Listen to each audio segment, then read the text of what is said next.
What if everything you thought you knew about the Spartans was only half the story? We all remember the iconic battle cries, the rippling muscles, and the slow-motion combat scenes from the movie 300. But the real Spartans?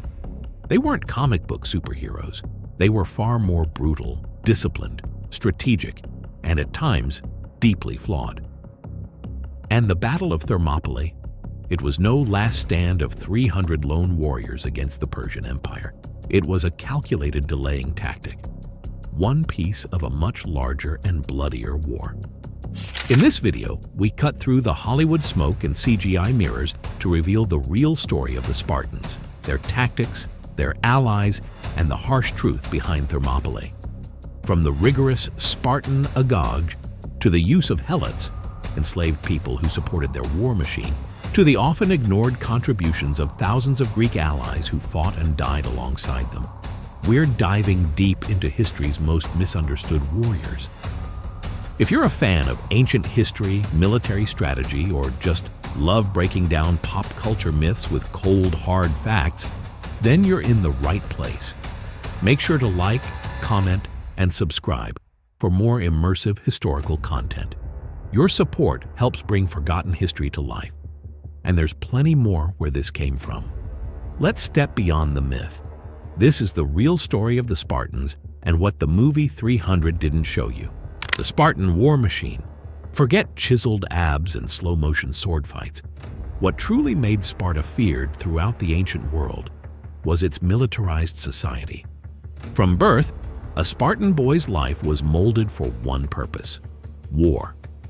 The state decided whether a newborn was fit to live. Those deemed weak or deformed were left to die on Mount Taygetus. At age 7, Spartan boys entered the agog, a brutal military training system designed to create fearless, disciplined warriors. In the agog, boys were deprived of comfort, taught to endure pain, and encouraged to steal food, but punished harshly if caught. It wasn't just physical training. They were drilled in tactics, logic, and loyalty to Sparta above all else. Fighting wasn't just encouraged, it was sacred.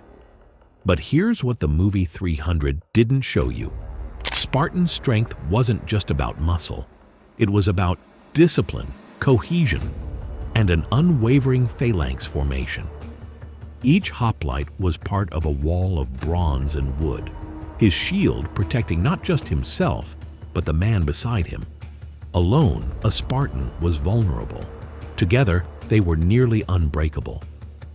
And while 300 made it seem like Spartans fought shirtless, in reality, they wore bronze cuirasses, helmets with horsehair crests, and carried massive round shields, aspis, that weighed over 15 pounds. They were armored, professional soldiers, not exhibitionist warriors. Even more overlooked is how deeply their society relied on others. The Spartans were vastly outnumbered by helots, enslaved people forced to farm and support the Spartan elite. For every Spartan warrior, there were 7 to 10 helots. These helots were brutally oppressed, routinely killed in secret police actions to prevent rebellion, and yet were indispensable to Spartan survival. So while the legend of the lone noble Spartan warrior is compelling, it's far from the truth. The Greek coalition. One of the biggest myths perpetuated by 300 is that the Spartans stood alone at Thermopylae.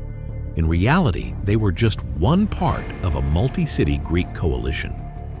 In August 480 BCE, when the Persian king Xerxes invaded Greece with an army said to number in the hundreds of thousands, the Greek city-states knew they had to unite or perish. The Spartans, led by King Leonidas, brought 300 of their personal guard, but they were joined by over 7,000 other Greek warriors. These included Thespians, Thebans, Arcadians, Corinthians, and more. The Thespians, in particular, deserve recognition. They not only stayed behind with the Spartans during the final stand, but likely outnumbered them at the end. Why don't we hear about them? Simple. Sparta's legend overshadowed the contributions of others. Leonidas was a king. Sparta was already a feared power. and later Spartan storytellers were quick to elevate their own role. It's also worth noting the politics behind the defense. Thermopylae was chosen because of its narrow terrain, perfect for neutralizing Persian numerical superiority. But the defense was meant to buy time. The real Greek strategy was naval. The fleet at Artemisium and later Salamis was the linchpin of resistance. Leonidas and the defenders knew they were on a suicide mission, but it was strategic. By holding the pass, they delayed Xerxes long enough for the Greek fleet to regroup and for southern cities to prepare. In short, Thermopylae was not a spontaneous last stand. It was a coordinated, sacrificial move within a larger war effort. The brutal reality of the battle. Let's talk about what Thermopylae was actually like. The terrain was narrow, just 50 to 100 feet wide in places. Mountains loomed on one side, the sea on the other. The Greeks built a wall across the narrowest point and formed a tight phalanx behind it. When the Persians attacked, their numbers counted for little. The narrow pass nullified their advantage, forcing them to fight face-to-face against heavily armored Greek hoplites.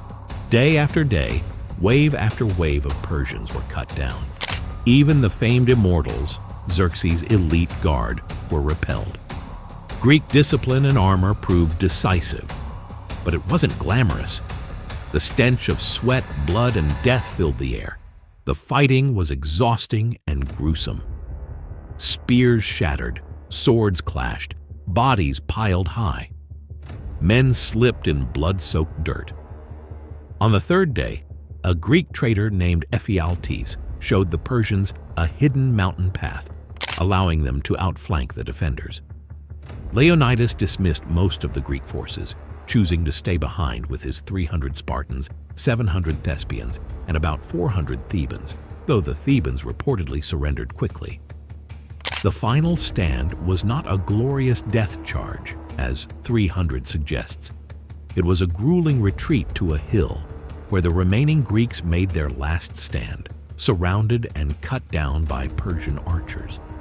Their bodies were mutilated and displayed by Xerxes, a deliberate psychological move. But the sacrifice sent a message across Greece. It proved that resistance was possible. What Sparta was really like. Sparta's society was built entirely around war. But what 300 glossed over is how strange and rigidly controlled that society really was. Spartans didn't care for wealth, art, or philosophy like the Athenians did. They banned luxury, used iron bars as currency, and wore plain clothing. Every male citizen was expected to be a soldier until age 60. Marriage was arranged to produce strong offspring. Husbands often lived in barracks until their 30s, rarely seeing their wives. Women had unusual freedom for the time.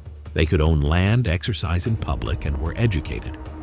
But this was to breed stronger sons, not out of gender equality.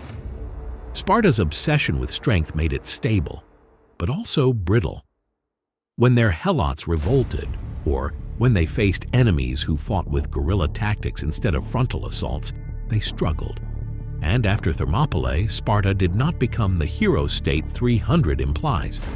Athens took the lead in the war effort. The real turning point came at the naval Battle of Salamis, led by the Athenian Themistocles. Eventually, Sparta did dominate Greece for a time, but its rigid system couldn't adapt. By the time of Alexander the Great, Sparta was a relic. Its warriors were no longer feared, and its glory had faded. Hollywood versus history. So why did 300 get so much wrong? Simple. It wasn't trying to tell history, it was adapting a graphic novel by Frank Miller, who was inspired by myth, not facts. The film amplified heroism, stylized violence, and reduced complex geopolitics to black and white morality. Xerxes was portrayed as a giant, effeminate god-king surrounded by monsters. The Persians were dehumanized, their real-world achievements ignored. Spartans, meanwhile, were idealized. Their brutality, use of slave labor, and internal contradictions were omitted. The result? A stylized myth rather than a balanced account. And while 300 is entertaining, it's crucial for history buffs to look beyond it. Because the real story, though messier, is far more fascinating. The real Spartans weren't flawless warriors. They were complex, brutal, disciplined, and deeply reliant on the society they built, and those they oppressed.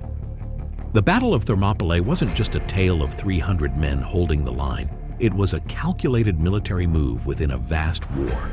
Thousands fought, many died, and yet their sacrifice changed the course of history. Understanding the truth behind the myth doesn't diminish their bravery, it enhances it. Because real courage isn't about cinematic slow motion. It's about discipline, sacrifice, and standing firm when defeat is certain, for the hope that others might have a chance. So next time you hear someone shout, "This is Sparta," remember, the real Sparta was stranger, darker, and more incredible than Hollywood ever dared to show. If you enjoyed this myth-busting dive into ancient history, don't forget to like, comment, and subscribe. Drop your thoughts below. Was there something that surprised you? Would you want to follow up on the Persian perspective? Or how Athens won the war afterward? Thanks for watching. And until next time, keep seeking the truth behind the legend.